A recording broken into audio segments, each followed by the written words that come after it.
Good morning, everybody. Thanks for joining on the last day of Ignite. I hope you've had a great week. In this talk, I'll talk about Azure API Management and how this can help you when building microservices, multi-cloud, or hybrid scenarios. So first, my name is Tom Kerkhove. I'm an Azure Architect at Codit. And this talk is basically a consolidation of customer scenarios that we've seen of their journey from building small APIs and rolling them out in bigger platforms and making the decisions, do we use microservices or not?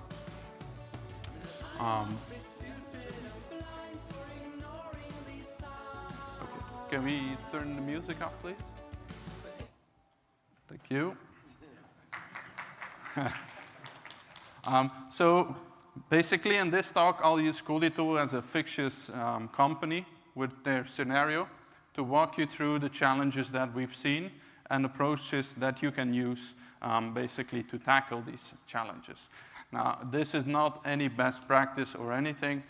This is just recommendations or a way to do it, but there are always other ways as well. Now, Codito is basically a product company. They want to build a platform where they can sell Microsoft products to their customers. So they need to have a product catalog. Customers need to be able to create orders for products and have the product sent to them. But the shipments of those products, they don't want to handle that. They have third parties who integrate with their platform, and they regularly send updates of those shipments. So basically, it's fairly similar to Amazon.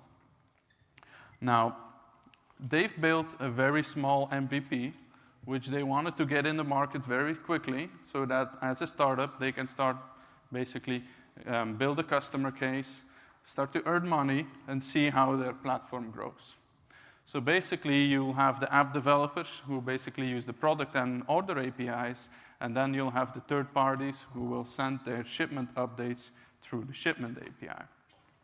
Now, this is a very simple scenario, but as I said, they were able to release this very quickly and get money, which is for a startup the best thing in the early days. Now, there were some challenges though, because the API could only be as secure as the clients could use it. So for example, if they would like to use mutual authentication, that would mean that all the clients have to use mutual authentication. And if you have mobile app developers, they will not like that. There's also no governance model and analytics model on top of the APIs. They have no clue who is using what API and how many calls are they doing. Where is the traffic coming from? Should we go to another region? It's also not there. And the developer experience is also not really ideal because there's no really way to see what APIs are available, how do we consume them, etc. So Codito decided to use Azure API Management. The reason is that Azure API Management basically gives you a lot out of the box. You'll see it in a minute, but basically it allows you to have a fully integrated user management and analytics section so that you can basically see which user is consuming which APIs, how many times, how are they doing, where are they calling from, etc.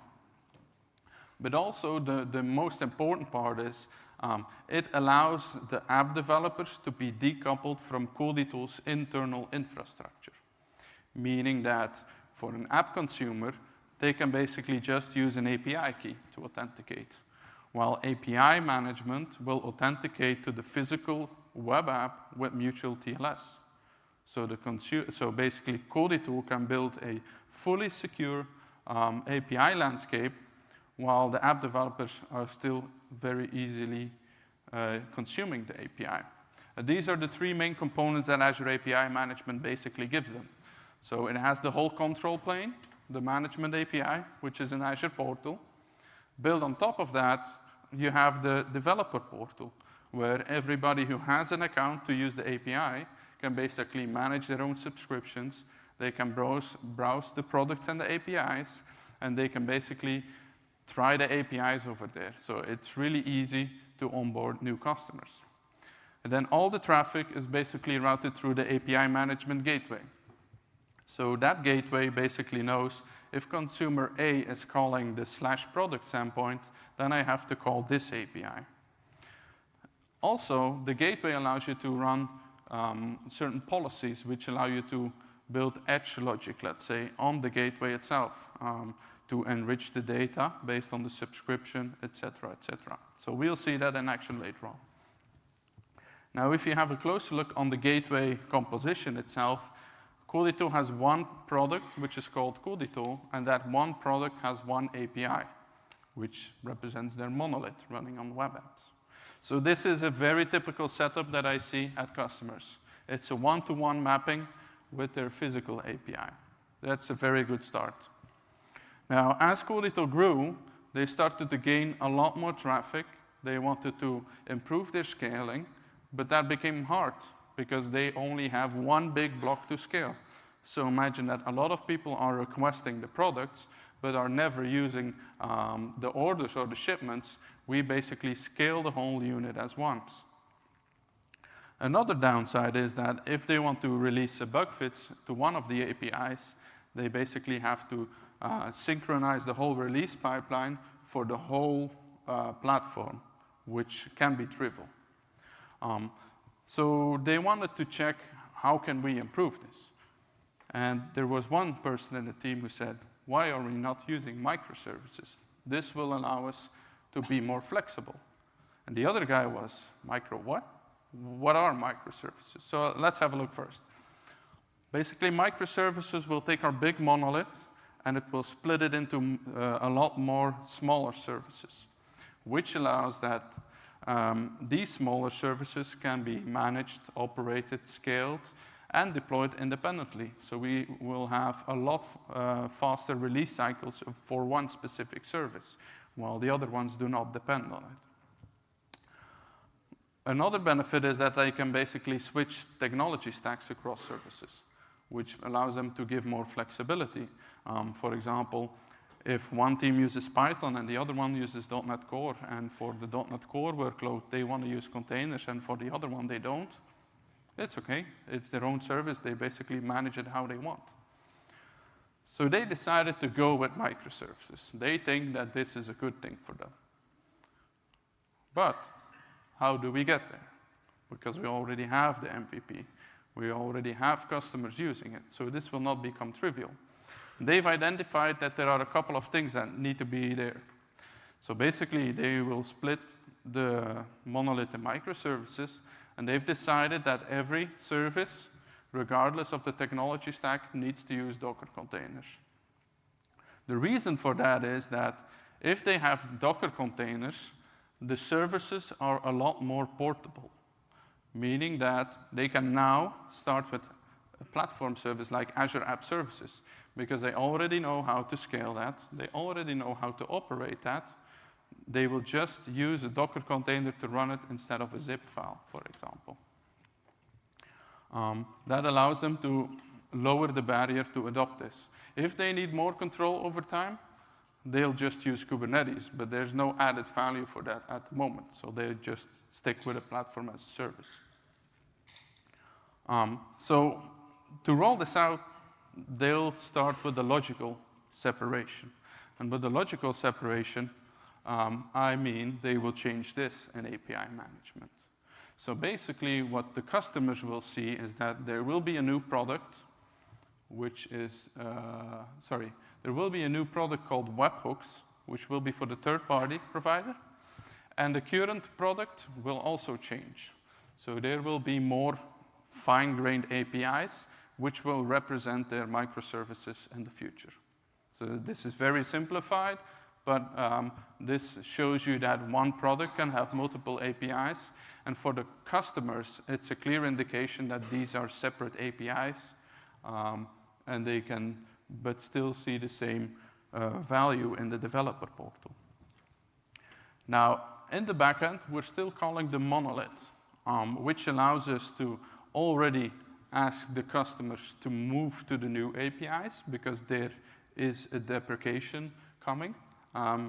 because we will not keep the old API around forever. So that means that you need to give your customers enough time to move. And to clarify that is, we now have these 3 smaller APIs, and the big one, you don't want to keep that one up to date because it's basically a duplication of the other 3. But for your customers, they need time.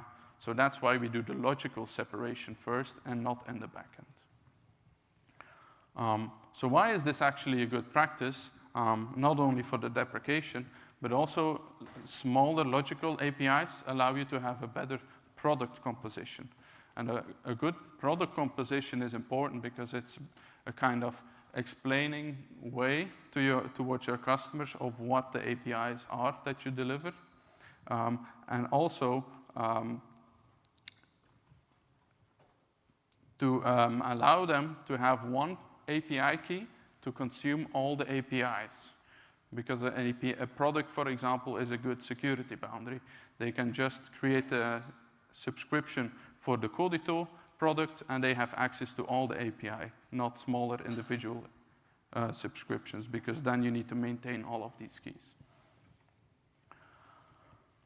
Oh, sorry, what I forgot to mention is that Codito still wants to call the monolith in the backend, because first they want to experiment with the split on API management, and if they would not like that, they can still roll that back. So how do they migrate the internal backend then? Because we're still running that one monolith, and we want to experiment splitting the monolith into multiple services, but that always has a risk. What if the Docker approach is not what we like? What if we start with web apps for containers and it's not what we like? Or what if something goes wrong during the migration? So that's why, again, they use Azure API Management, and this is where the policies come in. Basically, they will use an A/B fashion to route the traffic between the old approach and the new approach. So basically, 50% will still go to the original monolith on web apps, and the other 50% will go to their Docker images on web apps for containers. Now, this is a good example of how microservices can use different approaches to host their technology, because the shipment team has decided, hey, we have a lot of webhooks, but webhooks can be unpredictable. But we don't want to run a whole web app for that. So we can just use an Azure function for that to take the webhook, just process it, and that's it. So let's have a quick look how we can do that.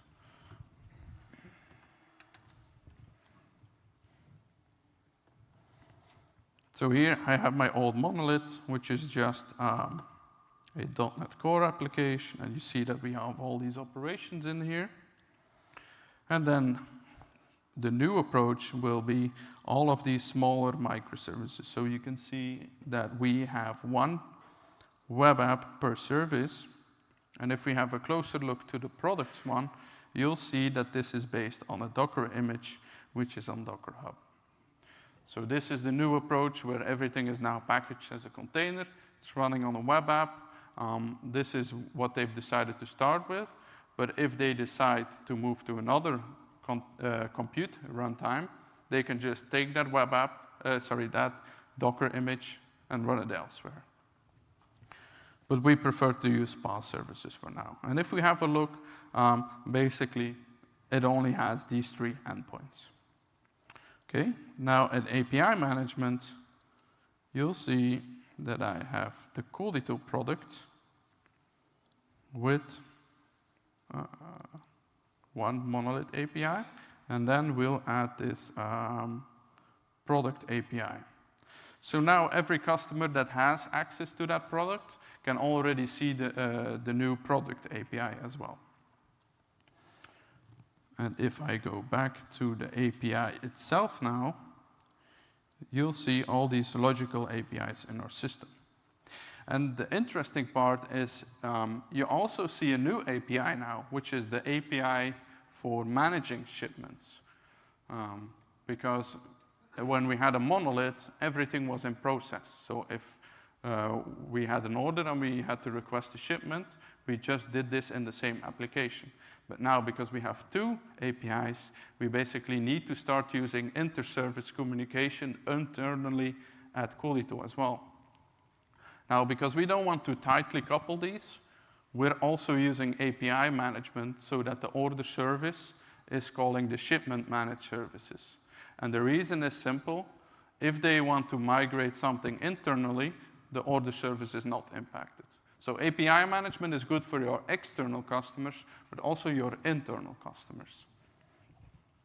Now, if we go to the product API, you will see those 3 operations as well. And if we go to the settings, you'll see that it's still pointing to the monolith. Now, if we go to Postman and we do a call, it should work if network wants to.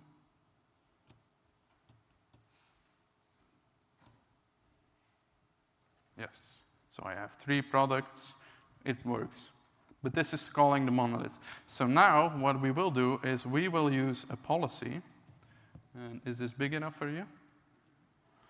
So API management does not have traffic management capabilities out of the box, but you can achieve this with a policy.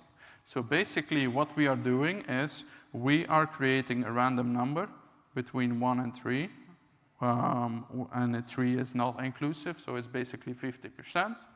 And based on that value, we will either route it to the default host, or we will say, hey, we want to change the backend service. And the new backend service is basically that product API.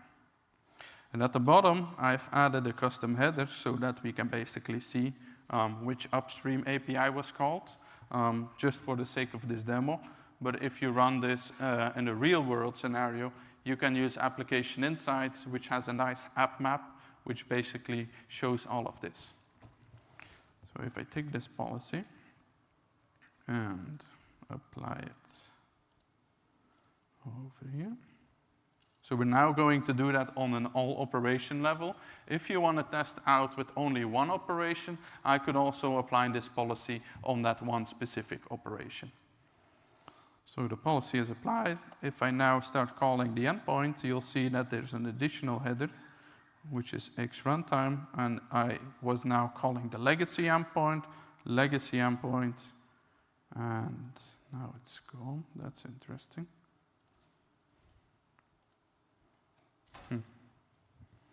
Let's have a look what went wrong. That should not be the case. Interesting. Okay. This worked this morning. But you see there's a difference. So there's a there's a problem with my, here it is. It just stripped out all the rest of the headers. Basically it just works. But basically here we saw that it called the experiment. So this is an easy way to troubleshoot this. But as you can see, with a simple policy, we basically managed to split the traffic and see that this works. So we could basically just change the backend to the complete URL and get rid of our traffic routing. Now there's one thing you need to keep in mind though, that this is just doing 50%, but it doesn't incorporate our health checks. So if the experiment would be basically unhealthy, API management would still send the traffic there. So if you want to do this in production, and actually this demo is based on a sample if you want to have a look, you should also incorporate your health checks and make sure that it's really healthy before you go upstream. But what I wanted to show here is that with these policies, you can basically, 1, manage the traffic, and 2, extend your existing physical APIs, but on the gateway, which is actually very powerful. Another example that we did was that in a multi-tenant scenario, when customer A calls the API, we know that it's customer A because we knew the group which they were part of. So we added an X-tenant header and sent it to the upstream API so that basically it knew who was calling and which database it had to call. And again, we didn't have to change the API for that. We just did it in the gateway. Now, if I'm lucky, I don't know if I've configured Application Insights. Yep. if application insights is nice today, I can show that.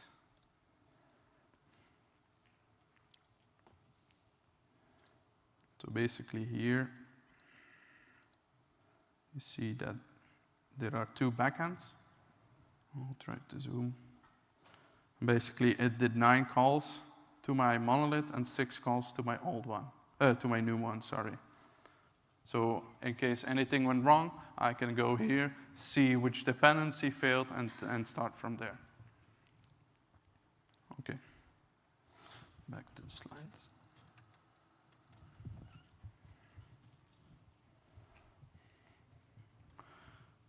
So now that we know that it works, basically we can get rid of the monolith, target the full microservices, and we can use a policy on the old logical API, which basically, actually we can just change the configuration of the old logical API and send all traffic to the new microservices.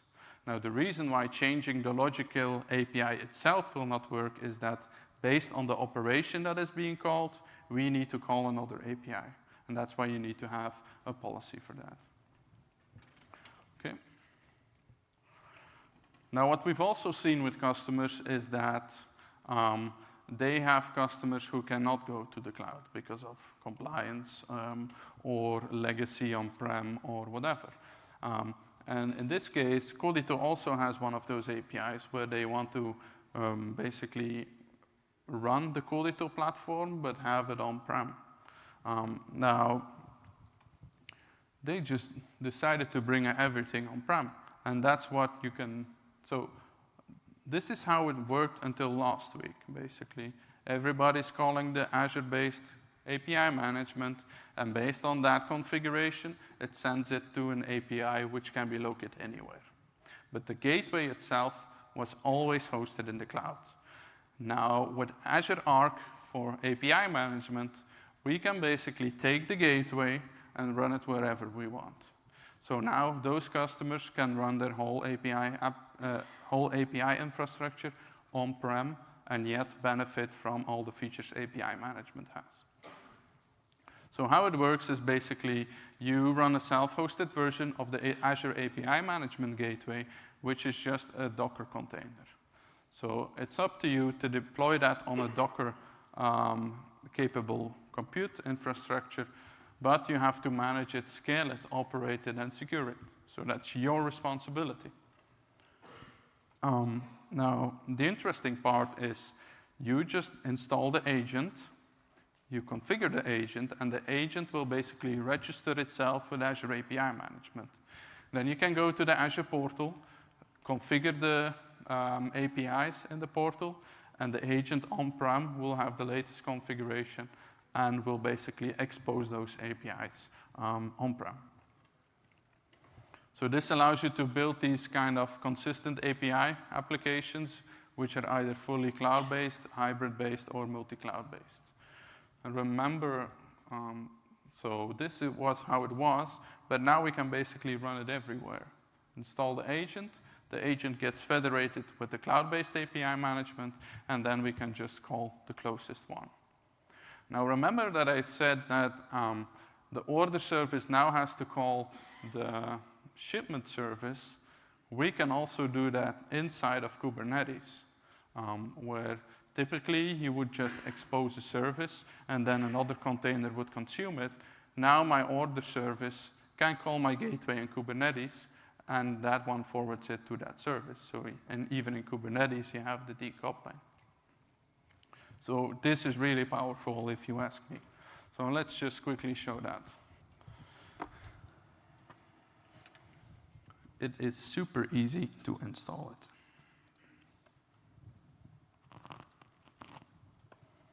So this is my same API management instance, and if you go here and look for gateways, you can basically add multiple of them. Now it's very simple to add a gateway. Just give it a name and a region, and in this case, a region is what a description of where the gateway would run, which makes sense for your business. So if, for example, if you have a multi-branch office where one is in New York and one is in Brussels, you can basically create a logical gateway here for Brussels and one for New York. Now the key point here is this is a logical gateway as well. I can create 100 instances of the same local gateway, but it will still be represented as one local gateway here, which is important for operations. So if I would create that, and I already did, then you would have basically this view. So for API management users who are using it today already, you recognize that the same metrics that we have for the cloud-based API management are available here. So there's not much here because I didn't do a lot of calls. But basically, you can already use the same operation experience. Now, if you want to deploy this, basically they give you a lot of help by default. So basically, you have to have an environment file which points to your API management instance and includes the gateway key. So they give you a statement for Docker. You could use Kubernetes for this one. Or if you want to use Helm, I'm working on a Helm chart which will basically even simplify this more for you. And the key point here is that for this gateway, I've added all of our logical APIs. But imagine that we only have to run one part of the whole platform on-prem.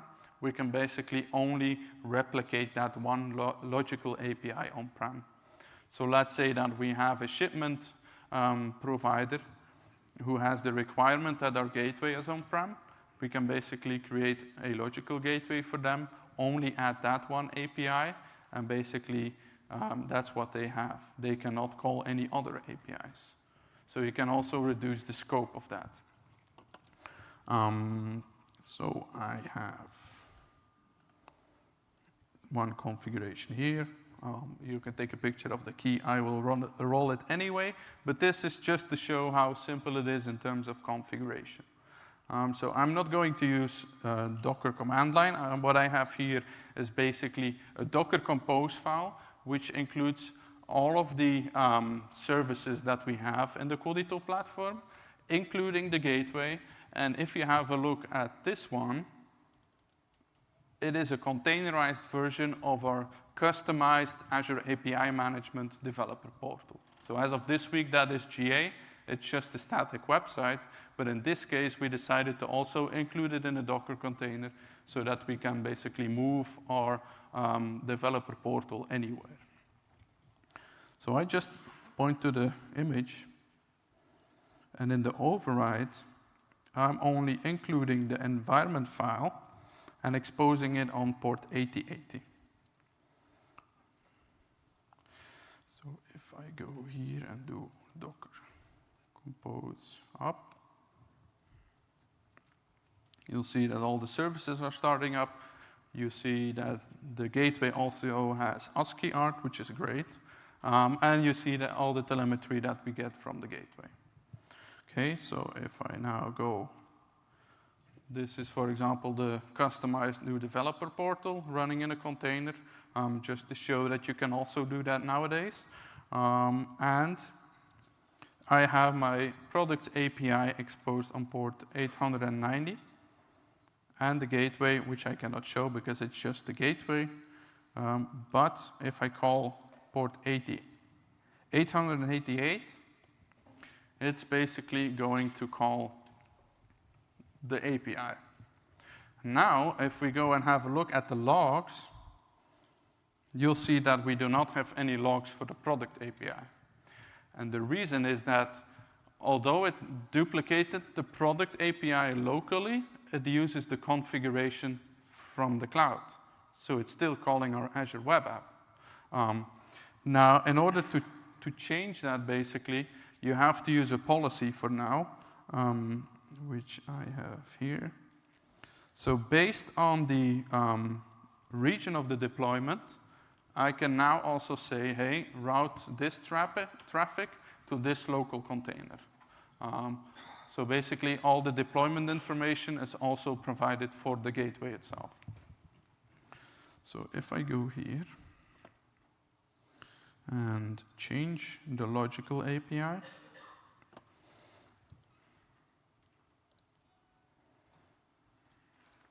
product. Here. Save. Then if we go back to the logs, you'll see that the gateway basically automatically sees that there's a change. It stores the configuration in memory. And if I now do a call to that API locally, that should not be the case. Why is that? Interesting. See, there's a bug in my local API. Anyhow, you see that it's now calling the local container and not the cloud-based one. Okay? So that how quickly API management basically detects that there's a change. But it's also important to note that by default, it's only storing the configuration of the gateway in memory. Meaning that if my laptop would be disconnected and the gateway stops and starts again, it will have no knowledge of the APIs that it should expose. Now you can also configure it so that it persists it on a volume or disk. So for the sake of the demo, I didn't do it. But you could also do that so that you can basically survive a disconnect, which is very important in this case because it fully relies on the cloud-based one, so you need to keep that in mind. Yep. Back to the slides. So with Azure Arc, we can basically take the same approach and basically run it wherever we need to. But do keep in mind that you need to have that federation with the cloud, but that does not mean you have to expose your APIs to the cloud. It's a big difference. So what did Codito learn during this whole journey, basically, is that building a monolith first is still a good thing. Certainly if you ask me, because that allows them to get to market fast, start to gain money, which they can use to invest in the product again, but also to learn how their own platform is structured and define what the service boundaries are. Because if you do that from day one, you can only guess, and you will most probably be wrong, which means you'll have to change it anyway. So, what you also don't have is the operational overhead, because while microservices are great, every service means that you need to have the governance, the deployment, et cetera, which can be a lot of overhead if you have a small product. So please start with the monolith first. That's also what Martin Fowler said. So you can either go straight to microservices and fight the dragons, or you can start with a monolith, learn how your application is structured, what your business context is, and slowly, piece by piece, move out of microservices. Because what I did in this demo was basically split all 3 services out at once. That's not how you would do it in reality. We would start with the product API. We would basically learn how to run that service, how to approach the whole microservices story, and then over time add more of them. And truly, building a platform is a journey because while requirements will change, your APIs will also change. That's why it's important that you have things like versioning, a deprecation approach, the whole communication with your customer on the new features and what's going away and what's being deprecated. And small apps require little control, but as your apps grow, you'll need more of it. So only take the responsibilities that you need at this point in time, because you are not Netflix. And that's okay. You might become Netflix, but you're not now today. So it's better to just start with a platform as a service and go to things like Kubernetes over time, rather than going straight to Kubernetes. Because you'll need to learn how you need to run whole clusters, how to operate them, etc. While for your customer case, that makes no sense. You just want to have that platform out there and have new customers onboarding on that platform. So focus on your map, not the infrastructure, unless you need it, basically. So just as an example, if we have a monolith and an application gateway, this is how our application looks like. Super simple. Now, you might argue that you don't need the API gateway anyway, but I would suggest to always use one. Like Azure API Management has a consumption-based one, which is very easy to use and very beneficial because you already have the decoupling between your customer and my internal application. So if you suddenly decide to split the application, we don't have to introduce an API gateway anymore. Because if we split them, we already have multiple services which need to call each other as well. And in this case, we have the tight coupling, which you want to avoid. But if we go to Kubernetes, you need to have ingresses, you need to have services, you need to know how to deploy an application and the secrets and the configs maps and etc. And then on top of it, you also have the cluster you need to manage. Am I saying this approach is wrong? Certainly not. But for a lot of customers, this might be overkill. So, to conclude, are microservices evil? Certainly not. If you have a big platform, high scale, that's certainly a good approach. But what we've seen is that people want to go to microservices while there's no need for them. It's only overkill. But in the future, they might. Are monoliths bad? No. It's good to start. But over time, monoliths might become something that slows you down. And at that point, that's where microservices might be interesting.